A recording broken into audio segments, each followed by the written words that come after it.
Now to bring us the message for today, Mr. Terry Moore.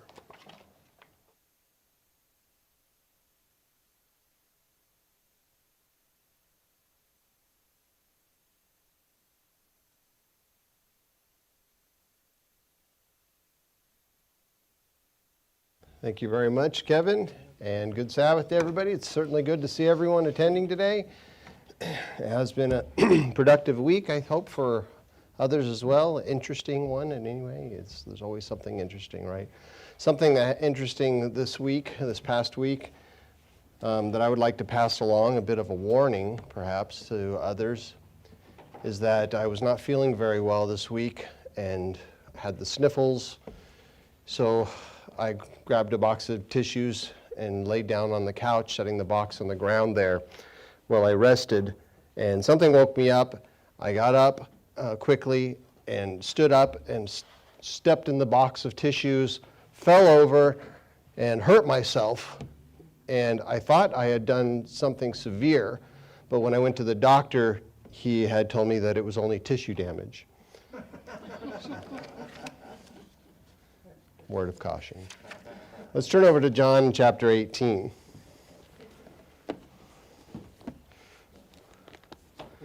John 18.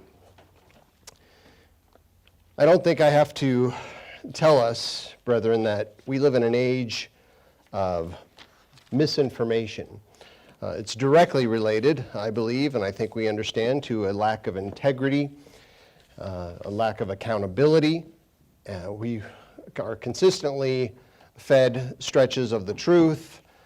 People withhold information, and there are flat-out lies that are presented, and it's become common among once reputable news agencies such as CNN, NBC, and others. Social media is perhaps the worst offender of this he said, she said, they said, we said, and it's gotten to the point where the truth is no longer in plain sight or within earshot. Those who desire to be informed have to dive in to the issues. We have to search out information and perhaps look at it from multiple sources in order to know what is really going on. I find one organization, the Epoch Times, to be the most trustworthy source of information when it comes to politics and social things around the world, but there are those who do not agree with me because some of the staff of the Epoch Times were once Chinese citizens, and some of them have different religious beliefs. But of course, that's the same situation that befalls all news agencies. In any case, I find them to be the most trustworthy. But the majority of people, when they hear, see, read, whatever it may be, information, they don't dive into the issues, really. They choose instead to agree with a view that they already have. It's a sad and tragic situation, and I do mean tragic, because people have been killed because of this, because of anger generated among some of those people who relate half-truths or things that are not accurate, and it has resulted in more than just name-calling. Sticks and stones have been used. There have been millions, hundreds of millions of dollars in property damage, and people have been hurt, and people have been killed because of this. It's extreme, yes, especially to our nation, but it is really nothing new to the human race, is it? No, it's not. Deceptive speech has been used for thousands of years in an attempt to frame a situation for the benefit of some and to the detriment of others. And this is why when Christ was questioned by the procurator Pilate, asking Jesus if he was the king of the Jews, as he had heard, Jesus replied in John 18, in verse 37, when Pilate said to him, "Are you the king?" And Jesus answered, saying, "You say rightly that I am a king, and for this cause I was born, and for this cause I have come into the world, that I should bear witness to the truth. Everyone who is of the truth hears my voice," meaning understands what he is relating. And Pilate said to him in response, "What is truth?" And when he said this, he went out to the Jews and said, "I find no fault in him." Now, whether or not Pilate believed what Jesus said or not is a matter of debate. My impression is that he did not believe Jesus, but he didn't see anything horrific being done here because everybody is doing this, relating their own version of the truth. So this clearly was not the first time Pilate sat in a court proceeding. He surely had heard many say outrageous things claiming that it was the truth, and Pilate held the view that many people do today, that truth is a matter of perspective. And for this reason, or for reasons like this, America long ago adopted a standard for court proceedings in an attempt to keep witnesses, offenders, or defendants honest. And it has long been required for people to place their hand on the Bible, sometimes raising another hand, sometimes not, and swear to tell the whole truth and nothing but the truth, so help me God. Now, this type of an oath is not unique to America, but it is actually novel to the English people. Swearing on a Bible began in the ninth century in England, and at that time there were gospel books that were used for legal and contractual transactions, and they had done it at church altars. The practice eventually moved into the court proceedings by the 12th century, and requiring oaths on a Bible for trials was later brought to America.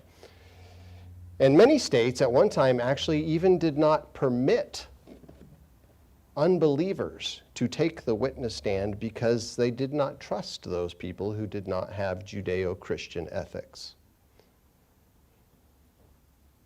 Since that time, the integrity of many, and of course I'm talking about our nation, but this does apply around the world, the integrity has dropped so low that it's common for witnesses to swear on a Bible in a court proceeding and then knowingly present false testimony.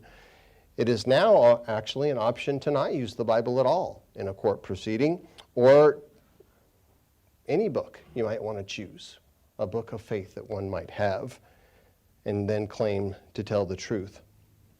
But studies actually show that jurors are more likely to believe the testimony of those who swear on the Bible rather than those who do not.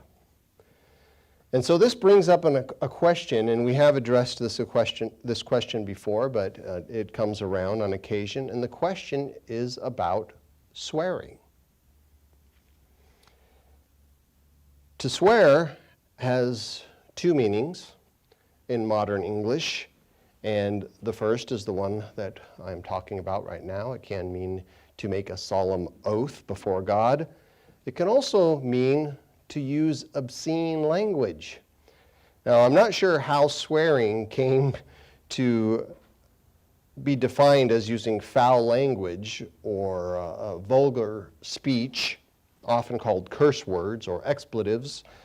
It's clearly not what the Bible is talking about when it talks about swearing. And so let's look at what the Bible says, and let's begin all the way back to the Torah in Deuteronomy in chapter 10.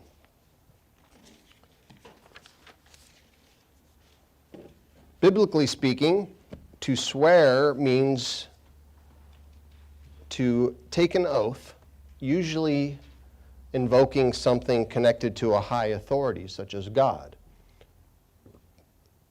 This came to include things like the temple or other holy items in latter times in the Bible. We are very familiar with the common phrase, you probably hear it almost on a daily basis. outside the Church of God, and people say, I swear to God. Sadly, that expression is nearly always used when somebody is angry or frustrated, which is actually out of context with what that phrase really means, or at least what it used to mean.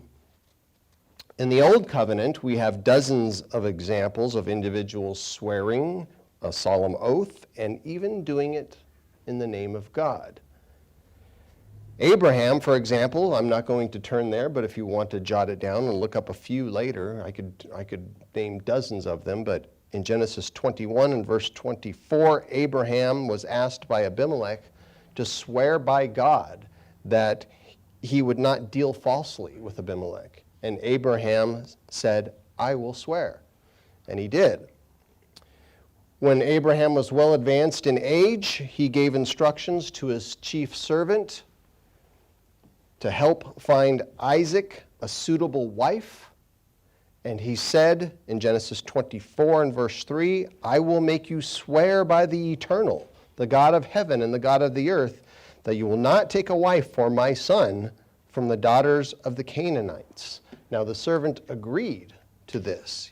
He pledged this oath before God and in the name of God, and went and helped Isaac to take a wife of the Semitic people who were related to Abraham. There are more than 150 references to swearing in the Old Testament books, and every one that I looked at was not abhorrent. In fact, God said numerous times that he swore to the fathers of Israel that he would give them the land of Canaan. And in a principal book of the law, the book of Deuteronomy, there is actually a command for people to take oaths invoking the name of God. In Deuteronomy 10 and verse 20, it says, you shall fear the Eternal, your God. You shall serve him, and to him you shall hold fast and take oaths in his name. Now the word oaths is translated from the Hebrew shabbat, which is the same word that's translated as swear, swore, or sweareth, depending on your translation of the Bible. It comes from the same term, and it means to take an oath in the name of something holy. And clearly it's something that did not offend God, seeing that he told Israel to do this. He in fact required it. However, in the pages of the New Testament, it appears that God might have changed his mind. So let's look at that in Matthew 5. Matthew 5.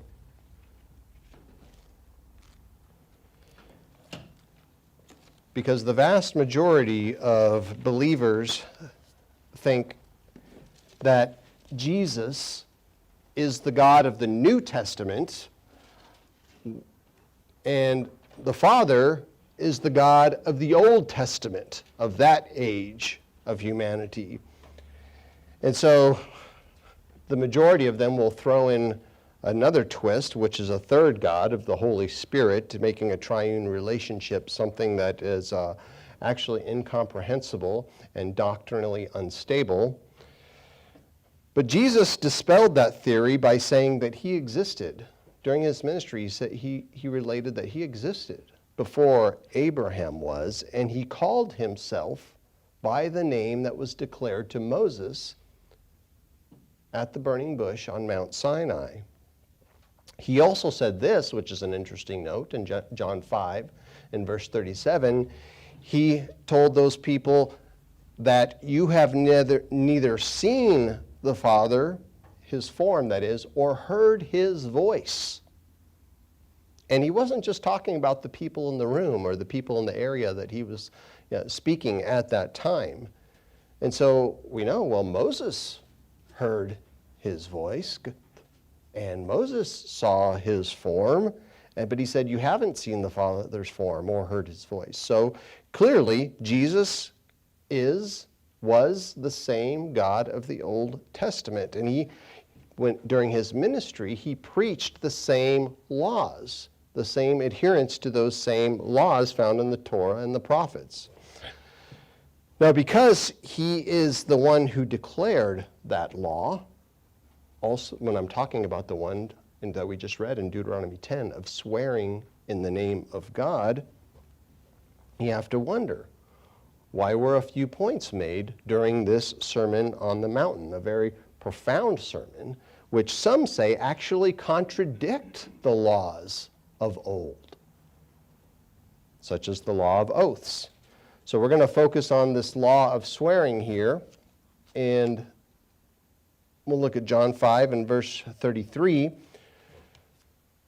where he said, "Again, you have heard it said to those of old, you shall not swear falsely, but shall perform your oaths to the Eternal. But I say to you, do not swear at all, neither by heaven, for it is God's throne, nor by the earth, for it is his footstool, nor by Jerusalem, for it is the city of the great King. Nor shall you swear by your head, because you cannot make one hair white or black. But let your yes be yes, and your no, no. For whatever is more than these is from the evil one." Now, all throughout the New Testament, and I'm talking about all of the books in the New Testament, the epistles included, we see Jesus aligned with the law and the prophets. He does not contradict those laws. However, it appears to many that he did contradict some of those laws, in particular this one about swearing an oath. So did he? Did he change in order to ensure that we make a binding agreement? Now, some would say that he did, and some would say that it's wrong to swear on the Bible, for example, in a court proceeding, or even to say the Pledge of Allegiance, to never, ever take an oath using God's name. Let's go to Leviticus 19.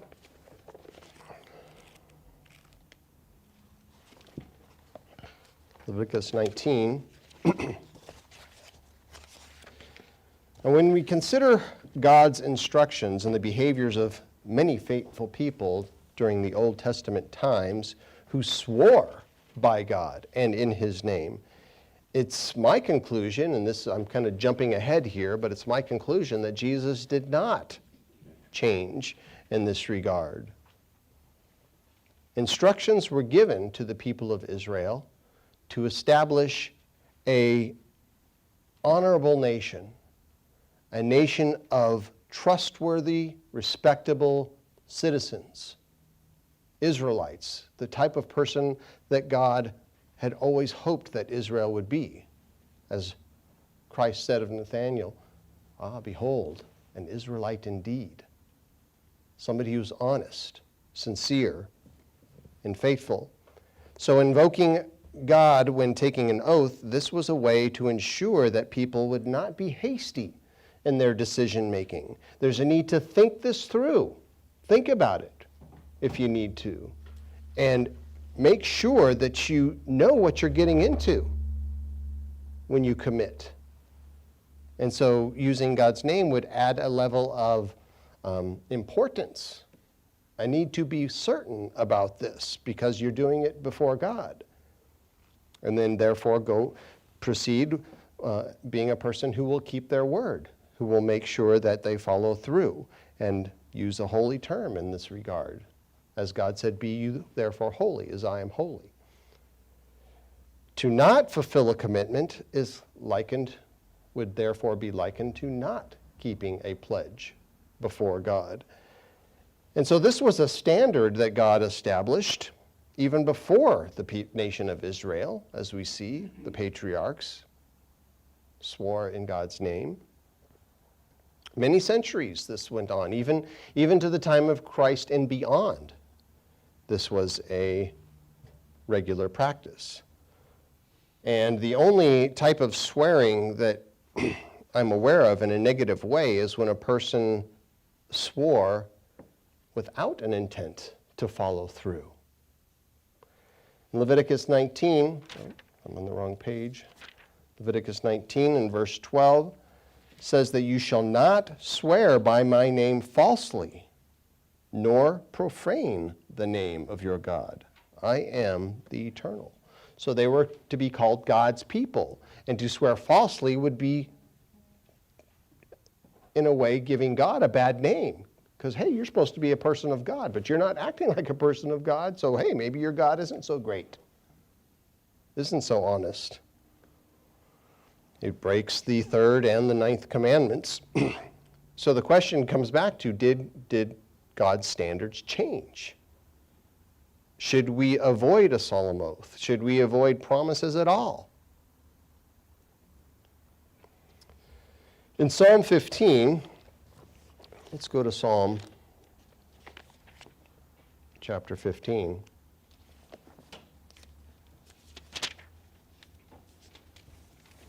So we have the standard being God, be you therefore holy as I am holy, and we understand God's character is stellar. The adherence to his own laws is clearly flawless. He's the same yesterday, today, and forever, as we know of Jesus. And it is our understanding that Jesus, in fact, did not lower the ethical bar. The instructions to take oaths in my name should be understood as making sure that the agreement does not violate his standards, and know that the oath is binding, that oaths should not be taken rashly, that we need to be thoughtful about this, and to be sure we are going to be fully committed to the agreement. In Psalm 15 in verse 1, it says, or it asks this question, Eternal, who may abide in your tabernacle? Who may dwell in your holy hill? In other words, who is going to be a part of your kingdom? What are those people going to be like? What will be those people who will qualify your kingdom be like in this life? And then it gives some of the criteria here. In verse 2, he who walks uprightly and works righteousness and speaks the truth in his heart, not just saying the truth here and saying something out of your mouth that is false. The truth comes from the heart and it comes outwardly. He who does not backbite or slander with his tongue, nor does evil to his neighbor, nor does he take up a reproach against his friend, in whose eyes a vile person is despised, but he honors those who revere the Eternal. And it adds this, and I could go read the many more verses here, but I want to focus on this one aspect here of a person who has integrity, of good character. He who swears to his own hurt and does not change. These are the kind of people that are going to dwell with God, to be a part of his family, of his government. Those who maintain integrity, even if it means that they are going to suffer loss, that they will keep their word. And so invoking his name is like saying, I could paraphrase or say something likened to that. I will ensure that this is going to be done. I will not turn away from the agreement because I will not turn away from God. I have made this oath, pledge, swore before God. So let's go back to Matthew 5.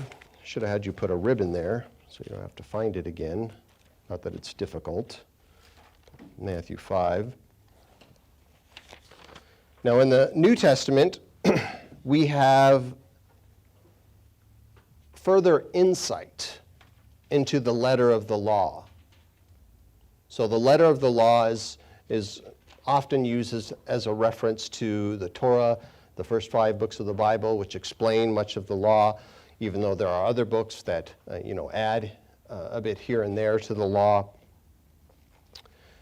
But there is insight given through the ministry of Christ and his apostles as to aspects of the intent of the law, of what God had always hoped. Nothing new, really, But God had always hoped that people would understand the law, not just to mean, but how to apply it. And applying it in a way that alters even the way that we think. So we are told things in this Sermon on the Mountain. We are told things like hate is the beginning of murder. Christ related that lustful thoughts outside of marriage is a step toward adultery. In fact, when we think about those things that are explained in this sermon, instead of lowering the bar of the law like many think Jesus did, what Christ did is to raise the bar of the law, saying that we need to be cautious even about our own thoughts. And not that we can, just break the letter of the law and have thoughts, or have thoughts and not break the, you know what I mean? He's putting them together. Some refer to it as the spirit of the law. It was described by the prophet Isaiah in chapter 42 and verse 21, prophesying about something that the Messiah would do. It says that he would make the law honorable. And it doesn't mean that the law was not honorable prior. It means that he would expand the law, that he would magnify the law. That is, magnify the understanding of the law, as if you're putting it under a magnifying glass and looking at every jot and tittle. And he even said, not one jot or tittle shall in no wise pass from the law. It's kind of like a fine wine. The law is best understood when it's put within a person's heart and in their mind. It's practiced and it's brought to another level as we mature, as we reach levels of maturity. And that is what it means to satisfy the requirements. When it said that Christ fulfilled the law, it means he satisfied the requirements of the law. It means, actually, if you look up the definition in Strong's Concordance, it means to level up the law, to mature. An expression that is related in the Bible is perfect. Be you therefore perfect. Doesn't mean flawless. That would be nice, but sorry, no human being can be flawless. But we can be mature. We can raise the bar to a level of spiritual maturity.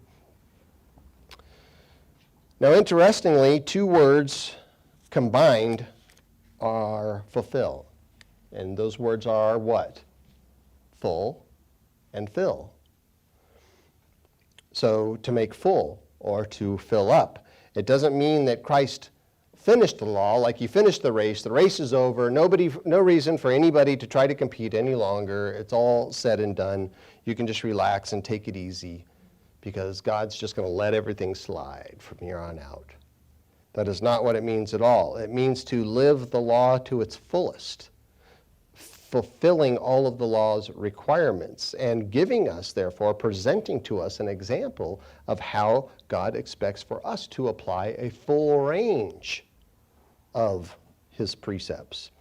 And so what Jesus did in raising the barriers here is he filled in any possible gaps, any loopholes people might try to make in the law.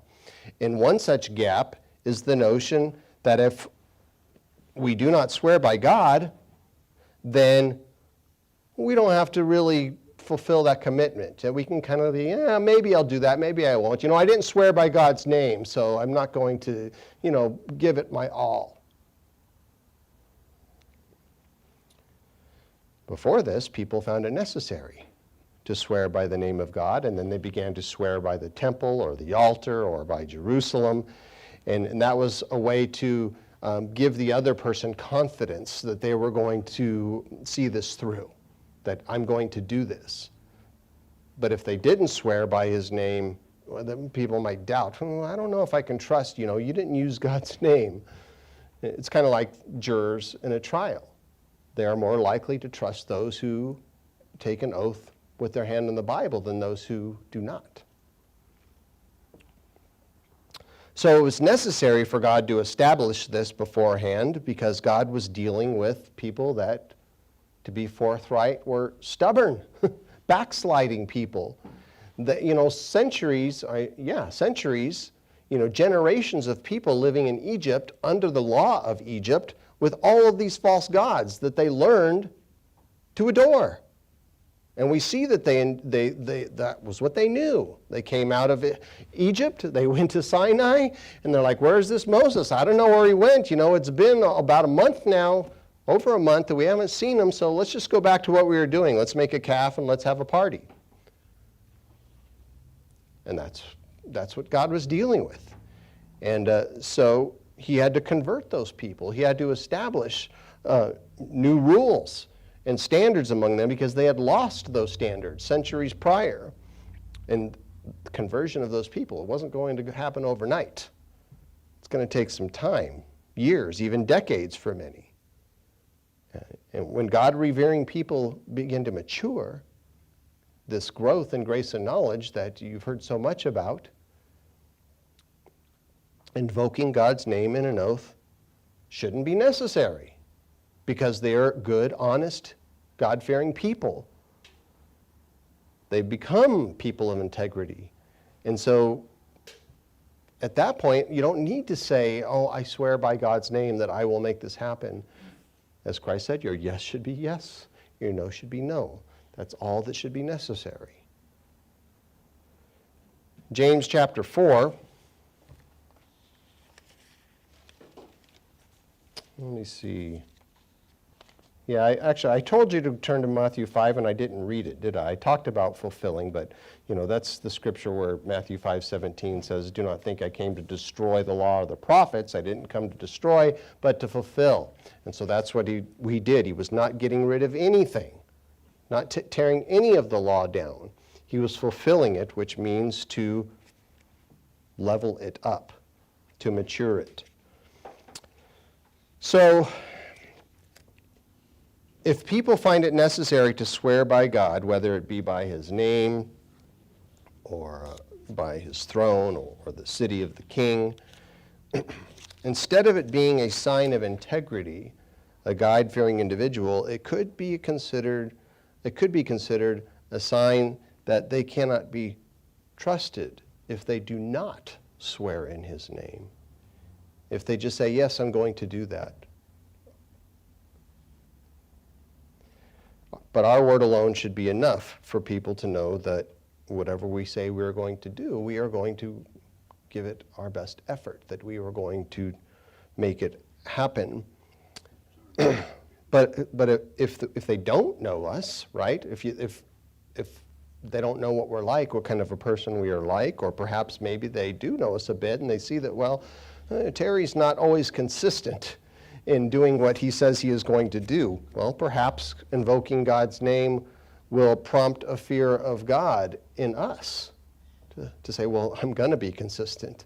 If I'm going to use God's name, I better make sure I'm consistent and that I see this through. And so when Christ said not to swear, neither by heaven, for it is God's throne, I think it means that, we don't have the authority of God, the authority of heaven. We cannot say that heaven is a witness that our promise is going to be kept because we are not God. We can't say that God's kingdom is going to make sure it happens. And then if we fail to keep our promise, we could say, well, I guess it wasn't God's will. Have you ever heard that? I've actually heard that from some people. I guess it wasn't God's will. And I'm thinking, So you're giving yourself an excuse, an out? What's that all about? Was it really not God's will, or was it perhaps a lack of integrity on our part? When Christ said to swear neither by the earth, for it is God's footstool, again, the earth is not under our control. Who are we to swear by the earth as if breaking our promise would cause the earth to shake? Oh, the earth didn't shake, so I guess I didn't do anything wrong by not keeping my promise. Nor by Jerusalem, he said, for it's the city of the great king. And again, we have no authority to say that the holy city is going to make our oath a righteous one. Jerusalem doesn't reflect pledges that people make. It should reflect the way people are to be. When Christ said, "Nor shall you swear by your head, because you cannot make one hair white or black." And this could be likened to the saying of children, at least in my day, who said, "Cross my heart, hope to die, stick a needle in my eye." I'm sure you've probably heard that one, or at least many of us have. It means don't swear on your life. Don't swear that, that damage will be done to you if you don't follow through, because we can't control the future. It's not our place to say something as terrible is going to happen to us if we fail, unless, of course, you truly intend to stick a needle in your eye if you don't keep the pledge. So this understanding inspired James in chapter 4 and verse 13, where he said, "Come now, you who say, today or tomorrow we will go to such and such a city and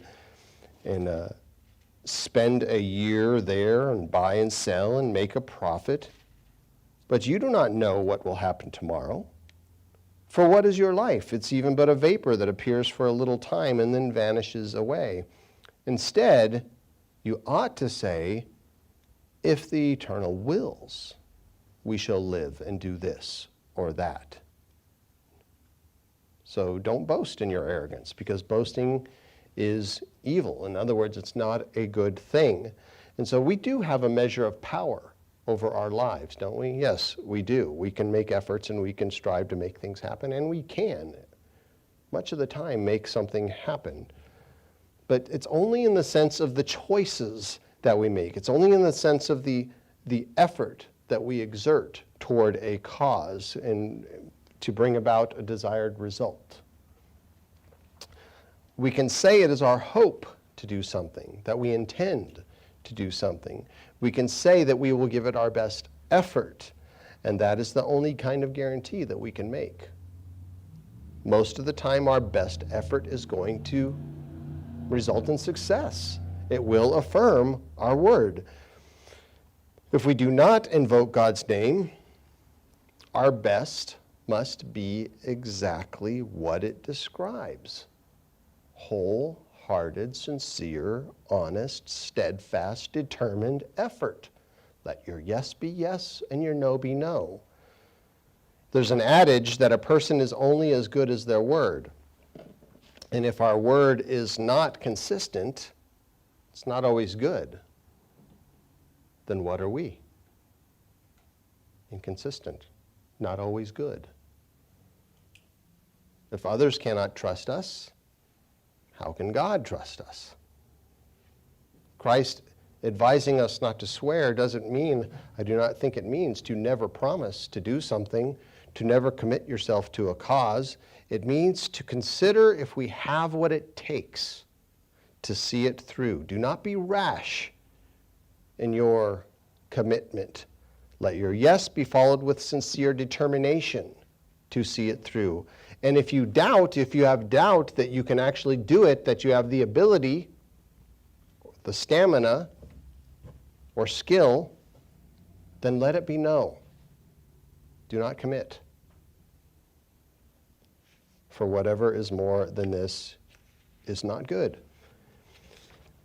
Ecclesiastes in chapter 5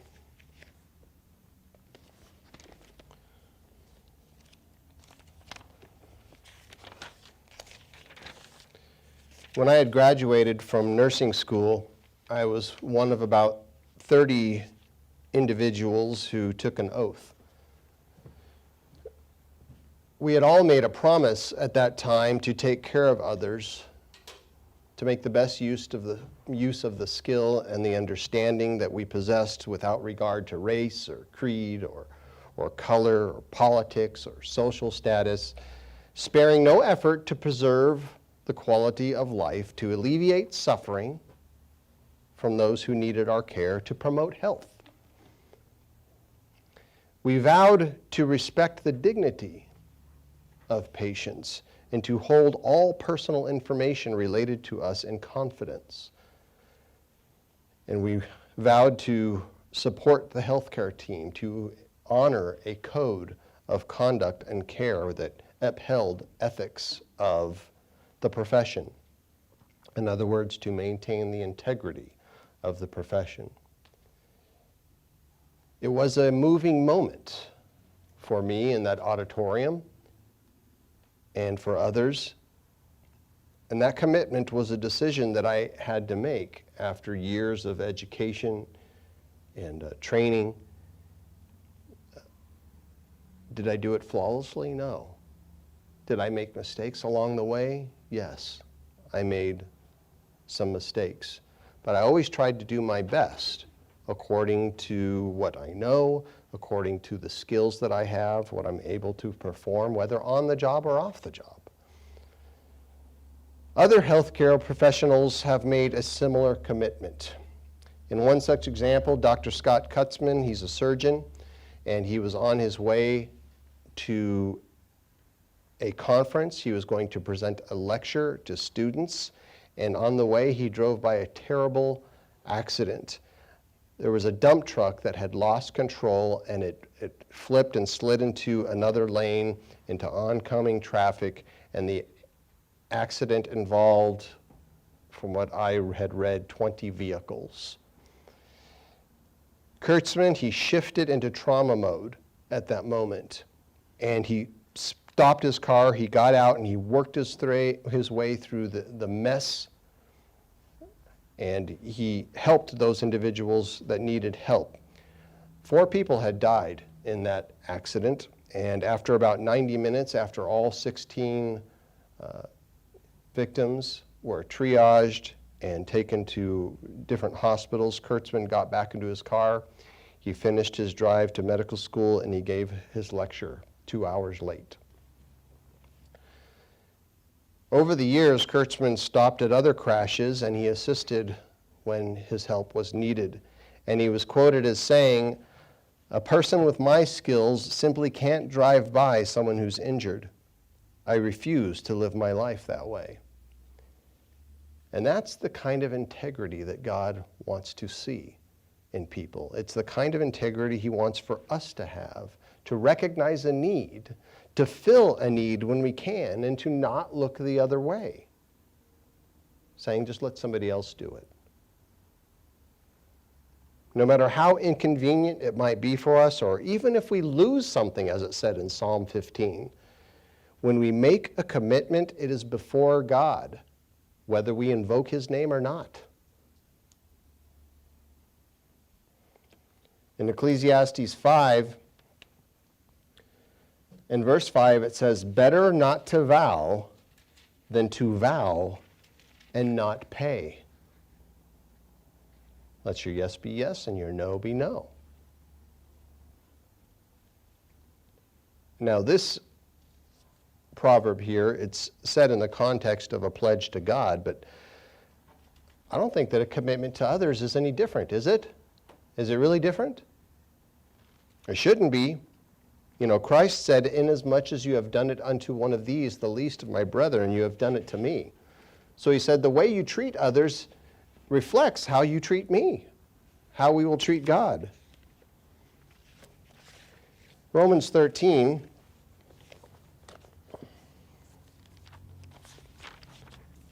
some may wonder if a promise is the same as an oath. Is a pledge the same as swearing? And some even question the Pledge of Allegiance to the flag of America. You know, an oath, it might be a term that's used in a legal proceeding, and a promise is perhaps more often used in a more casual setting, perhaps between friends or family. But understand they are the same type of commitment. Being faithful in the least reveals how faithful a person will be in much.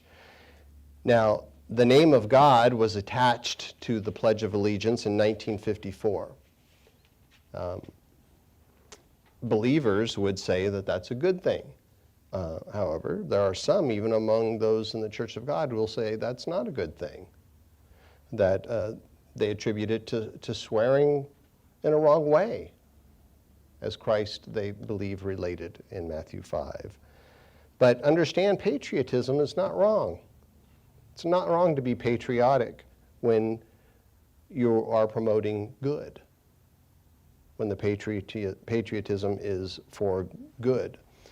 Paul had said in Romans 13, in verse 1, he said, "Let every soul be subject to the governing authorities, for there is no authority except from God, and the authorities that exist are appointed by God."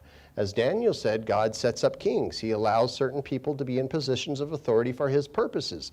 Sometimes they are not good people, but that's what he wants. That's what you deserve, and those are the people in authority. And so he says, you're under their authority. You need to abide by the rules of that authority, but only when those rules do not violate the commandments of God.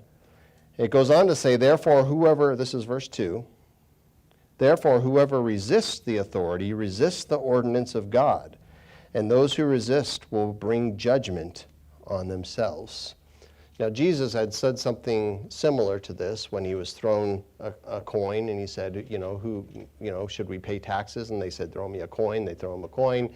And he said, whose image is on this? Oh, that's Caesar's image. And he said, well, render unto Caesar those things that are Caesar's, and unto God what is his. Now, that can be interpreted several ways, or it applies, I should say, not interpreted, but it applies in several ways. One of them is tithing. You should pay taxes and you should tithe. You should abide by the laws of the land. You should abide by the laws of God. And so we're to keep the laws of the nation that we live in when they are good laws, and when the laws don't violate the laws of God. So a pledge to the flag, in my mind, it's a commitment to abide by those laws and the land that we live in, a land that is still vastly a land of the free. People complain about living in this country, but it's still the best country in the world to live in, with the most freedoms that of the nations of the world. Yes, there are other nations that have similar freedoms to ours, but I think we have the most. And this nation is still, to a degree, a nation under God.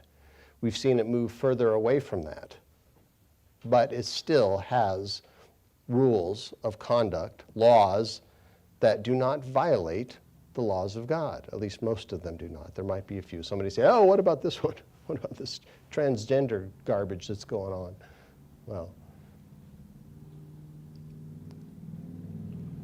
Hebrews in chapter 6.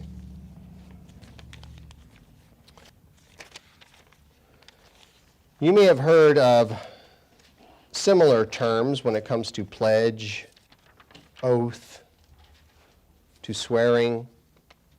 Maybe you've heard of a pinky promise.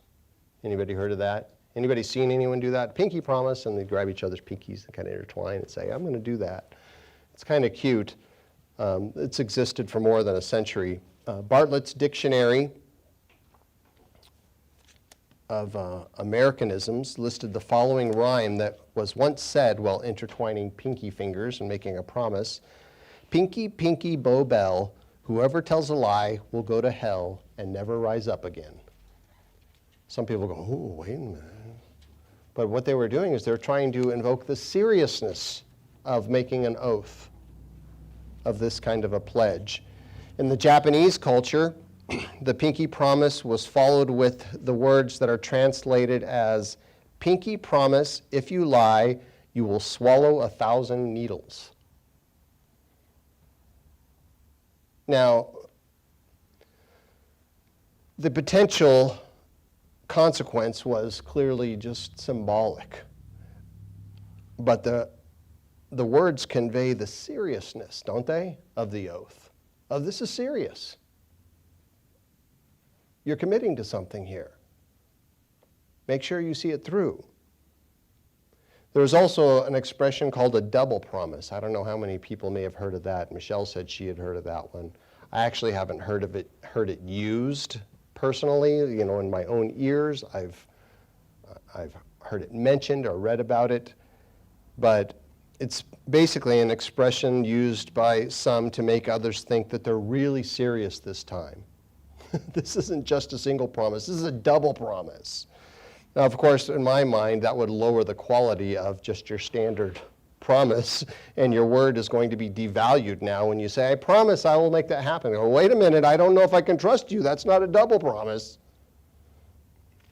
Some say double promise is actually related to God's promise to Abraham. And this is mentioned in Hebrews chapter 6 that recalls the oath that God made. Hebrews 6 in verse 13 says, "For when God made a promise to Abraham, because he could swear by no one greater," in other words, he is the highest authority, it says that God swore by himself, by his own name, that he will do this, saying, "Surely blessing I will bless you, and multiplying I will multiply you." And so after he had patiently endured, speaking of Abraham, he obtained the promise. For men indeed swear by the greater, and an oath for confirmation is for them an end of all dispute. Thus God, determining to show more abundantly to the heirs of promise the immutability of his counsel, confirmed it by an oath. So we see that an oath is not something that God forbids. The point is, we are not to make an oath or swear rashly, to think it through, to make sure that we are going to follow through with this, to have integrity, to be trustworthy, a people that do not actually need to say, "I swear, I promise, I pinky promise, I double promise, cross my heart, hope to die, stick a needle in my eye." I believe that was the point that Jesus was making when he expounded on the law during this Sermon on the Mountain.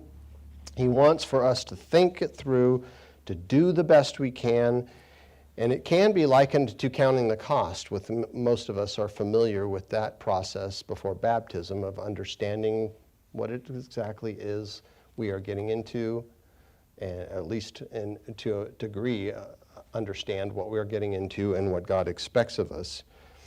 And so we can and we should make commitments, yes, but don't do so rashly. And that is also, I believe, what James meant when he wrote in chapter 5 and verse 12, "Do not swear by heaven or by earth or with any other oath, but let your yes be yes, your no, no, lest you fall into judgment." He was basically paraphrasing what Christ had already said.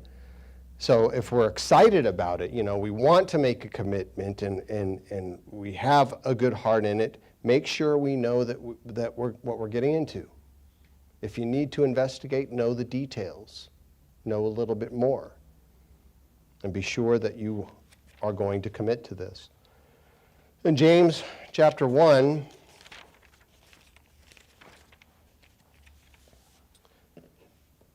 today it's getting more and more difficult to find trustworthy people. The growing lack of integrity has caused us to expect, like I had said before, once reputable news sources, we expect them to not tell us the whole truth. We expect products to not be as good as they say, as the ad displays, because we've become used to shoddy workmanship or cheap materials or planned obsolescence. We assume that government is going to vastly be self-serving because that's the pattern we have seen. I mean, just yesterday I had read that while the government was shut down for more than 40 days, the longest time in our government's history, and this was all due to political bickering, maneuvering, more than 1 million federal employees went without paychecks, and it was said that approximately 60,000 private sector jobs were lost during that time. And yet those responsible for the shutdown, they were given $20,000 each during that 40-day period. That's half a year's salary to many of us. So we expect the government, though, to misuse tax dollars. We expect politicians to not be entirely honest. It isn't right, but the lack of integrity is so common and widespread that America accepts it as just a part of our society. That's just the way things are, and we let it slide. Now, it wasn't always like this. or it wasn't always this severe anyway. Yes, there have always been dishonest people, but not to this degree, not this widespread. It has gotten much, much worse. And the American people's acceptance of this as just a part of our society, that's made it worse because people expect it. So people continue to do it because they expect it, and I can get away with it, so I'm just going to do it. Not me personally, but. This has affected the Church of God. Don't think it hasn't. Tolerance of evil or iniquity has included tolerating iniquity within the ranks of the church. The Church of God has widely lowered its standards over the last several decades, and it's come to the point where I think many no longer recognize what we are supposed to look like. And people are adopting Protestant ideas of Christianity. James 1 in verse 21 says, "Therefore lay aside all filthiness and overflow of wickedness, and receive with meekness the implanted word, which is able to save your lives. And be doers of the word, and not hearers only, deceiving yourselves. For if anyone is a hearer of the word, and not a doer, he is like a man observing his natural face in a mirror. He observes himself, and he goes away and immediately forgets what kind of man he was. But he who looks into the perfect law of liberty and continues in it," meaning keeping that law, "and is not a forgetful hearer, but a doer of the work, this one will be blessed in what he does." So the Bible is likened, the word, the law, it's likened to a mirror to us, where it gives us an image of what we are to look like, how we are to behave, how we should think. If we do not abide by it, well, we walk away from services every week after hearing this sermon, and we'll forget what kind of person we're supposed to be. We'll just make it up as we go along. And that's what many do. You know, Mr. Deininger, he gave a sermon last week making a point in this regard. You know, how much time are we dedicating to getting to know God so that he can get to know us, what we are like, how faithful we will be. It's like the sermon we heard on the same day by Mr. Bradick, about how getting to know God is essential, to know what he is like so we can know what he expects of us. And this really gets to the heart of the matter of swearing. Our integrity is of the utmost importance. It is the backbone of who we are as a person, an individual. It reveals if we can be trusted by God to have an office in his kingdom. People say, oh, we're going to be kings, priests, we're going to be leaders, we're going to be kings, priests, and leaders, we're going to teach others. Well, some of us will, not everyone. It depends on what kind of character we have, the integrity we have, because it is this quality that is going to determine whether or not we will be chosen, as Christ had related. A proverb in this regard, Proverb 10 and verse 9, says that he who walks with integrity walks securely, but he who perverts his ways will become known.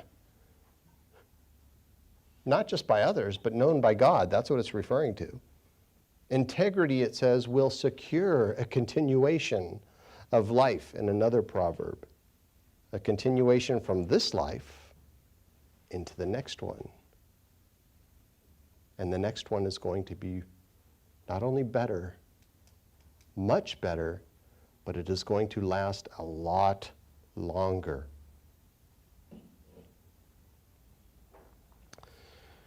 In 1958, there was a small community in Pennsylvania, the Northeast, I believe, from what I had read, and these people were excited to build a structure out of brick that would be their police department and their fire department and their city hall. And They planned and they followed through with erecting the structure, and they were very excited about this. Many people had made sacrifices, who had made donations to it, and they had a ribbon cutting ceremony where nearly the entire community came to see this structure when the doors were opened. I think there was about 6,000 people there, which shows you it's not a very big community. They were well pleased with what they had done. However, in less than 2 months, ominous cracks in the structure began to appear. Months later, windows would not shut all the way. Doors wouldn't close correctly. Floors began to shift. Little gaps in the corners were noticed. And the roof began to leak. Within a few more months, their beloved building had to be evacuated, and it was deemed unsafe. Analysis after this found that blasts from a nearby mining company were shaking the ground, and they were slowly weakening the foundation of the structure. Down below, the integrity of the building was failing, and it was causing damage. Small shifts. The walls shifted, the roof leaked, the doors would not close. Eventually, the building had to be condemned and it was demolished. Integrity, a person's integrity is likened to the foundation of a building. And like that brick building in northeastern Pennsylvania, we are consistently blasted with temptations, with situations, opportunities to compromise, to lower the bar, to not fulfill our commitments. We're presented with opportunities to make excuses for not being as faithful as we ought to be. But if we are grounded in the Word of God, if we have a strong foundation, the shaking of our integrity is going to do no damage. No cracks will appear. It will remain intact. And so we must not allow our commitment to God and to others to be shaken, to allow for cracks to develop in our integrity. Know the Word of God, live by the Word of God. Be a people who have no need to take an oath in God's name. As Peter said, the Lord is not slack concerning his promise. And if we are faithful in this way, we are a people who can be trusted to keep our word, and God will therefore fulfill his pledge to us.